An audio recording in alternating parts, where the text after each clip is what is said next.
Welcome to the Heritage Grant Support Grants Program webinar. This presentation will provide an overview of the program and a tour of the online grant portal. My name is Bryce Gorman, and I am the fundraising educator for local history services at the Indiana Historical Society. This webinar is part of the Indiana Historical Society's Heritage Support Grants program made possible by Lilly Endowment Incorporated. Here are some of our objectives for what we will cover in the webinar. First, we will provide an overview of the Heritage Support Grant Program, looking at the different types of grants, the process, and priorities of HSG. We will also take a tour of the online grant portal, which and we'll have applicants use to submit applications. I also thought it would be valuable to note that the objective of the Heritage Support Grants Program is to advance the care of and access to history in Indiana while increasing the capacity of organizations that carry out this work. In order to be considered for a grant, projects must fit this purpose. So let's start with the program overview to help you understand the purpose and structure of the grants, as well as funding priorities and ability requirements. A little bit of background for you. This program was made possible by a generous grant from to IHS from Lilly Endowment Incorporated. Lilly provided $2.5 million to be re-granted to Indiana heritage organizations. A key component of the HSG program is education. We want organizations to learn more about fundraising and become confident and comfortable with philanthropy. This is made possible through a variety of outreach efforts, including fundraising workshops, local history services coaching, and opportunities for local history partners to serve on grant review panels. We're going to talk about each of these more in just a little bit. So HSG has two different types of grants. Both have the same eligibility requirements and funding priorities, which we'll get to shortly. The first of the grants is the mini grant. Mini grants range from $500 to $4,999, and the maximum project timeline is 11 months. There is no matching requirement, and it is a one-part application process. Awards are made approximately 6 to 8 weeks after the application deadline. Project grants range from They require a 15% cash match, as well as 100% board support. Board support can include financial support or volunteer hours or a combination of the two. We won't dive too much into the cash match or board support today, but please check the project grant webinar in the HSG grant series, where we will cover both project grants, the cash match, and mini grants all in greater detail. There's a three-part process for project grants. The first step in the process is the summary of proposal. It serves as the initial inquiry phase, similar to a letter of intent or an executive summary.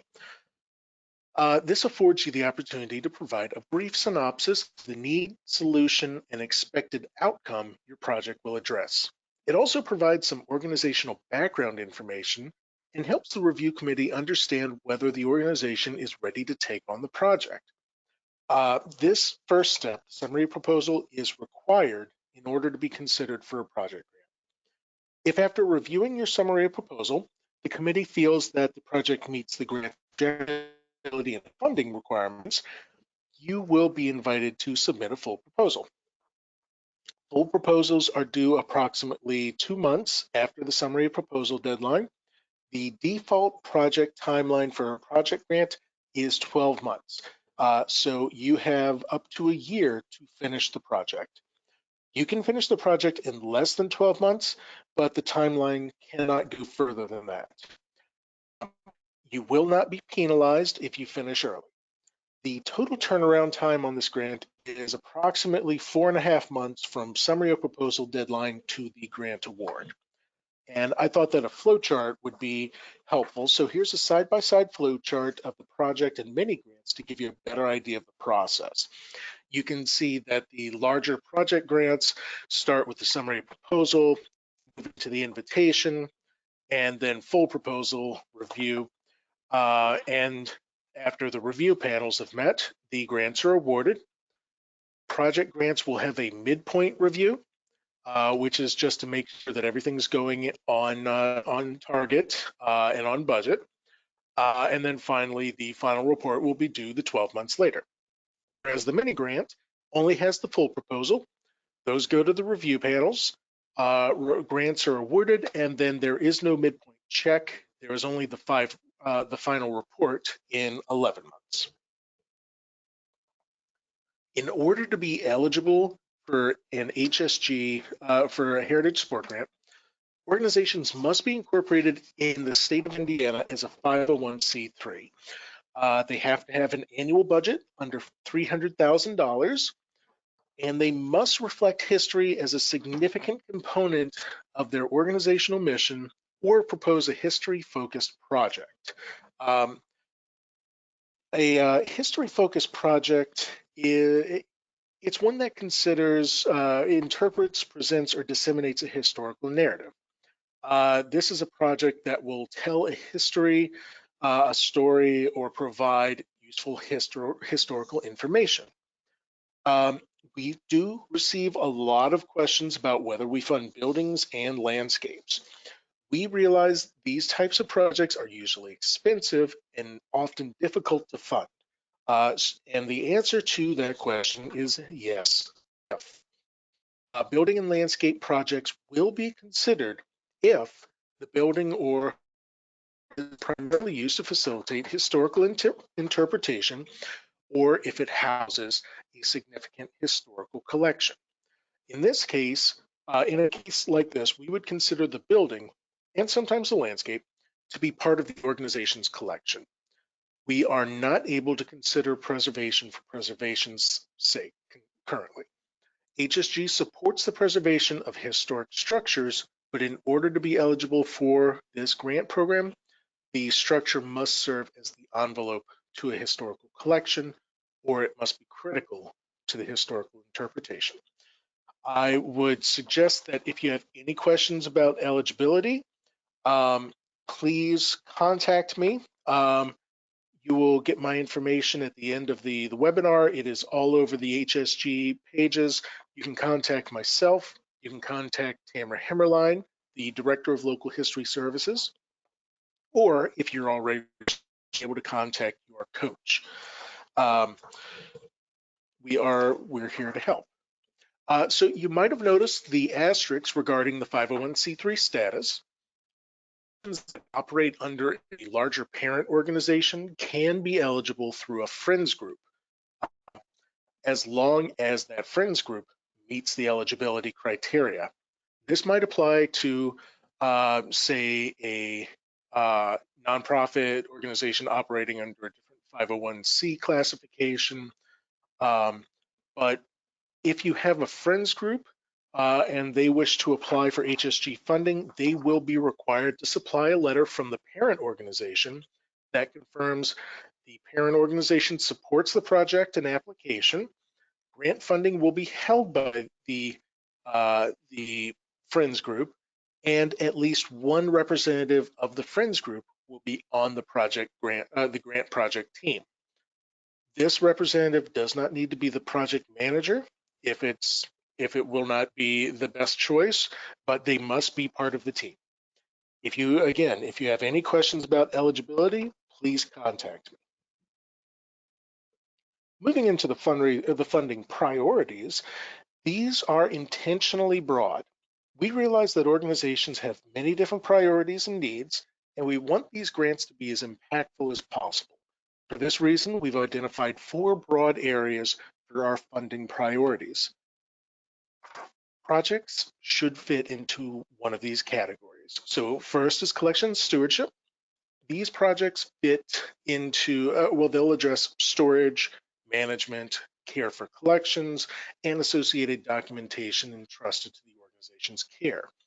This might include historical objects.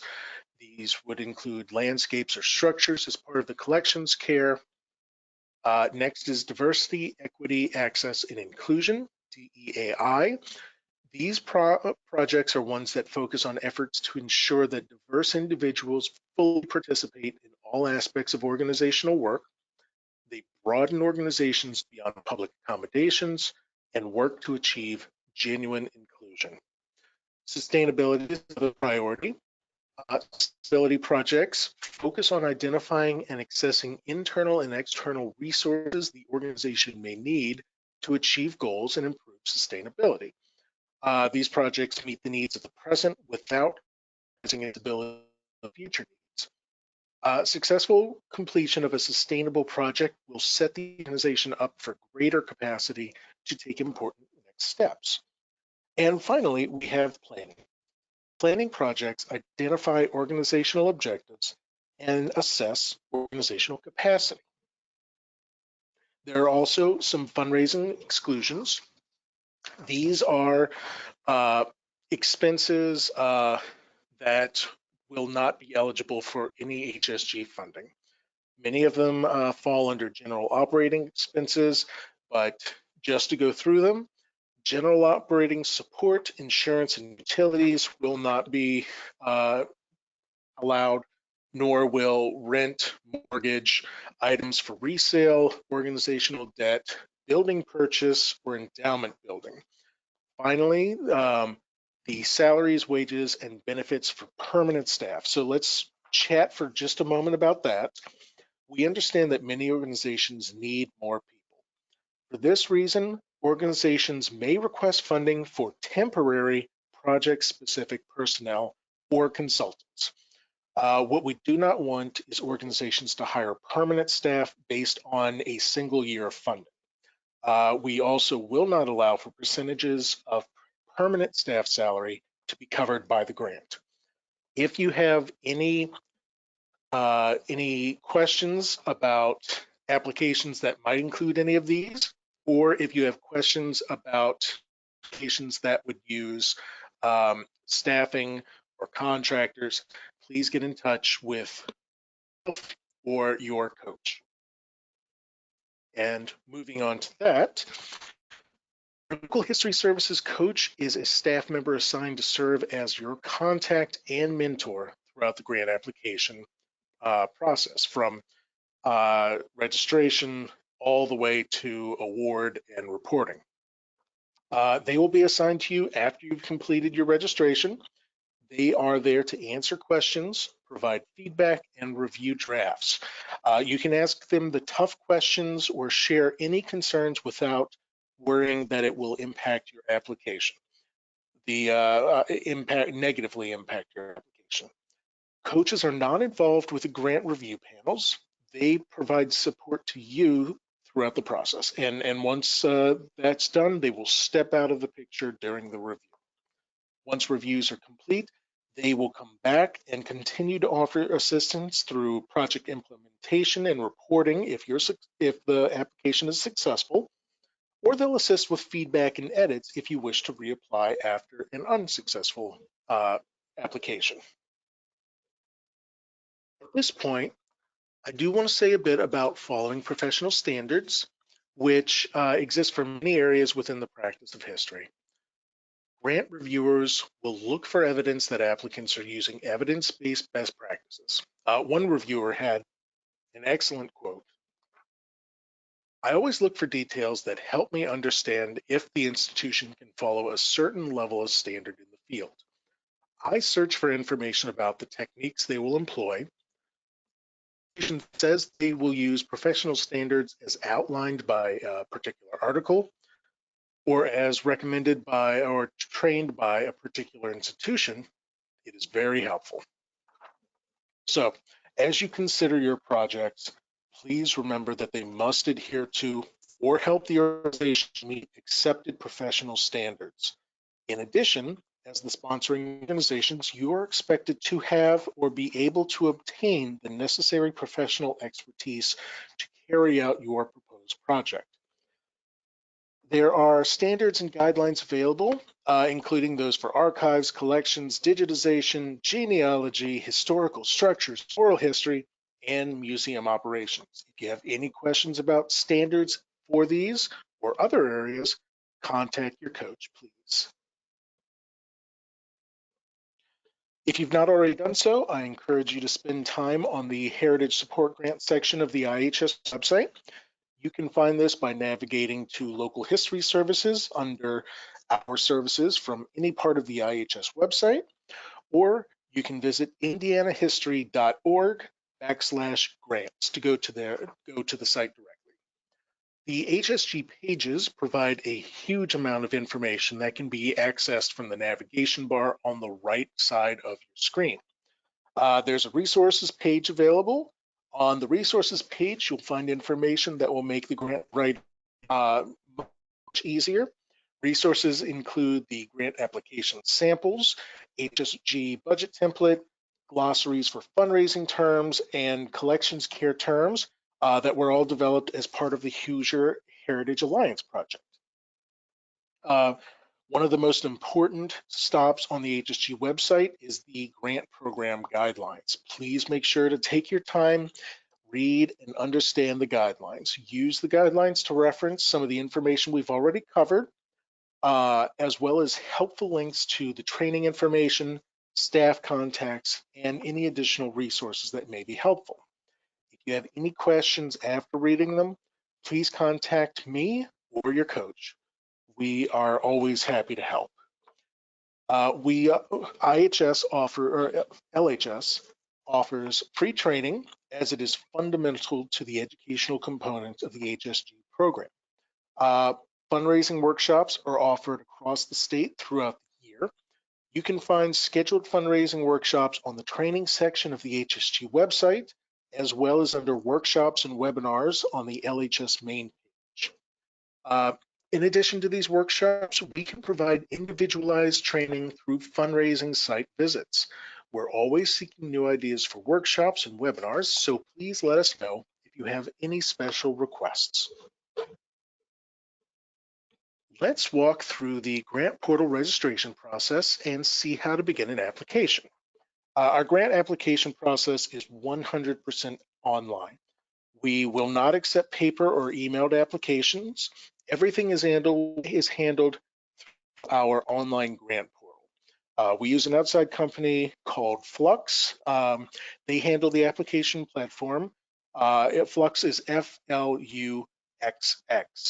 So you may hear us occasionally refer to Flux. Quick overview of the grant portal process for anyone who has not yet registered. First, please use Google Chrome. If you are used to using Firefox or Internet Explorer, they may have issues with the Flux system. We advise you use Chrome. You can see the browser icon right here. You can download Chrome for free at google.com/Chrome. So once you have Chrome, you can access the online grant portal from the Heritage Supports Grant webpage, indianahistory.org/grants. This will take you to the eligibility quiz. If your answers to this quiz indicate that your organization is eligible to apply, you will then complete a one-time registration process. After registration, you'll receive a username and password by email, and you can use these to log into your organization's grant portal. Please test your login and password immediately. While it's uncommon, if there's a computer issue, it is best to resolve this early. At this point, you can update your profile and begin any application. I will say this now, and I will probably repeat it multiple times in multiple webinars. Please be sure to save your work often. The application is cloud-based, may not automatically save your work. If someone loses their internet connection, if there's a glitch in a computer, or any number of things, unsaved work might be lost. Please save often, please test the documents. Save your work in a separate Word document. You can copy all the answers, copy and paste it into a Word document, but have some mechanism to make sure that you don't lose all the information you've just supplied. And if you have any questions or issues with the grant application, the online portal, or saving the work, I'm here to help. So as mentioned in the previous slide, you can access the online grant portal through the HSG website. That will be on the indianahistory.org/grants, and then it'll take you to the how to apply page. You can click the apply for a grant, which is circled in red. This will take you to the grant portal login screen. If you are a first time, if you're coming to this site for the first time, you will need to complete the eligibility quiz. This will be the main grant portal login screen. Once you're registered, you can put in the username and password, but that you can only get the username and password after completing the registration and the eligibility quiz. So if you are new to this, you will click the Take the Eligibility Quiz link. The eligibility quiz is it's used to make sure organizations fit the eligibility requirements. Eligible organizations that can't answer yes to these three questions: 501c3, budget under 300,000, history as part of the mission, they'll be directed to a member of the grant team for additional assistance. If you do answer yes to all the questions and you are eligible, you will be directed to the registration page. The registration page is here. It's important to note that the red text that's listed here, registration submitted after 4:30. So the registration process is not automated. Each registration is verified by a member of the grant team. This includes verification of nonprofit status, and as such, it might take a business day to approve the registration and receive your username and password. All of the bolded fields on this will be required. This is a one-time process. It verifies your eligibility for the grant program and allows you to access the full grant portal. You will not have to do this again if you apply for an additional grant. And on the same note, completing the registration is not the same thing as submitting a grant application. That will be the next step after you receive the username and password. So we'll go back to the login page, which should look familiar. Once you have your username and password sent to you by email, you can return to the screen to log in. You can continue to use the HSG webpage to access the grant portal, but it might be helpful to just save this as a favorite. When you receive your username and email, please check it. Please test it out. I'd rather there any issues that come up be addressed early rather than at the last second. So please check it. Save a new password if you like. If you cannot find the email, I would also recommend please use an email that will be easily accessible to members of the grant team or the grant writer or the project leader. Check if you do not find your login information email, check the spam folder in case your email filters kicked it out of the inbox. Once you've logged in, this will be the login page for your organization. At this point, you can choose a number of different things. You can choose to start an application, which would be these two. And depending on whether you want to start a project or mini grant, you can update your information here, which you already provided the information in the registration page. But if you've been registered for a couple years and perhaps some of that information has changed, you can update it here. And once you have received HSG funding, you will have a report or two reports due. You can access those in the box in the yellow.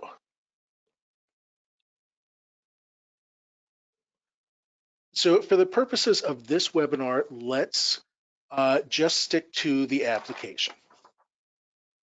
Once you start the application, it is highly recommended to copy your answers into a separate Word document. Again, I know I emphasize saving that, that application, but test it, save often, copy into a Word document. We will go into more detail for each question in the grant-specific webinars. Please note, all applicants will be required to watch an ethics webinar and confirm it in their application. For the mini grant, it will be on the full proposal, and for the project grant, after you've been invited for a full proposal, you will confirm it on that full proposal. All of the applications require questions about your organization's fundraising. The review committees may look at this information to determine if your organization has experience managing grants, but we primarily use this information for our own data collection purposes, so we can better understand the extent which your organizations are doing their own fundraising. If you are new to fundraising, if you've not written grants before, this will not penalize you. All we ask is that you answer it to the best of your ability. This is the budget form that is required for all grant applications, mini grants, project grants, and it will also be required for the end of grant reporting. Each of the specific grant webinars, mini grants, and project grants will go into greater detail on the budget and how it will be organized. But you can access this template either in the resources page or in the additional documents on the application, which brings us to the additional documents. Again, both mini grants and project grants have an additional, well, in the project grants, it's in the full proposal section, not the summary proposal. They will have the additional documents.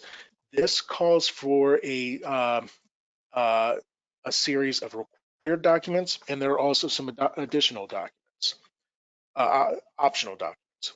The required documents are your organization's annual budget, the project budget using the HSG budget template we discussed in the previous slide, a list of your board members, and a copy of your IRS tax determination letter. Please note, the tax determination letter is not your state sales tax exemption letter. This is the letter your organization received from the IRS to confirm your non-501(c)(3) status. If you're an organization that will be applying under a friends group, this is where you will supply a letter from your parent organization confirming the parent organization supports the project and application, that grant funding will be held by the friends group, and that there's a member of the friends group on the project team. Some of the optional documents include up to 2 letters of support and any additional documents you think will help strengthen your case. This could include contract quotes, before photos to document the current condition of an item, design plans, historic structures reports, any number of materials. While they're optional, they are highly recommended. Please be judicious in selecting your attachments. It is best to either number them or reference them by file name, which will make it easier for reviewers. You do not want to fatigue reviewers by adding unnecessary materials. Until the point you submit your application, your grant status will be listed under draft. Should you need to stop working on your application and come back to it later, please save the work and log out. When you log back into the grant portal, you will find the saved application under the drafts in the left-hand side of the grant portal screen. It is a good practice to share drafts with a colleague. They can look at every single attached document, make sure it is readable, make sure that your arguments make sense. A second set of eyes can often spot issues that you are not able to. Um, and so it's a good idea to print your final copy for reference. Once you have hit the submit button, it'll move from drafts to the submitted application folder, and you will no longer be able to edit the form. You can print it though. Finally, please be aware of the submission due date. Applications will not be accepted late. Just a quick glance at the review process. I'd like you to see what the review is. As I mentioned before, grants are reviewed by external committees. Your LHS coach is not involved in the selection process. Reviewers are history, museum, and nonprofit professionals, including representatives from our local history partners program. We feel it's important to make sure that each review panel includes the perspective of at least one small museum or local history representative. In addition, we believe that reviewing grants serves as a fantastic learning opportunity and can help organizations improve their own grant writing skills. So if you're interested in possibly serving as a grant reviewer in the future, please contact me or your coach. You'll find that the criteria we use to the review panel is in line with the applications. Projects need to fit with funding priorities, present a compelling need for support. Reviewers will be looking for evidence of institutional readiness, that it's clearly the right time and place for this project. And they want to see a well-designed project with a thorough plan for implementation. They're going to be looking at the project budget, which will need to be reasonable and complete. And they want to see that the intended results are clear. So reviewers want to know what your intended outcomes are, how you're going to track and measure them, and how they will contribute to your organization's overall stability. There is a reviewer rubric that will be available on the resources page, same as the HSG budget template. You can look through all of the review criteria yourself to make sure that your own application will be meeting the reviewers. In addition to your coach who's assigned to you when you register, you can contact any member of the grant team. Please feel free to reach out to me. Here's my number and email, or you can reach out to Tamara Hemmerlein, the Director of Local History Services. We want you to succeed. We want to answer any questions we can. Please contact us if you have anything.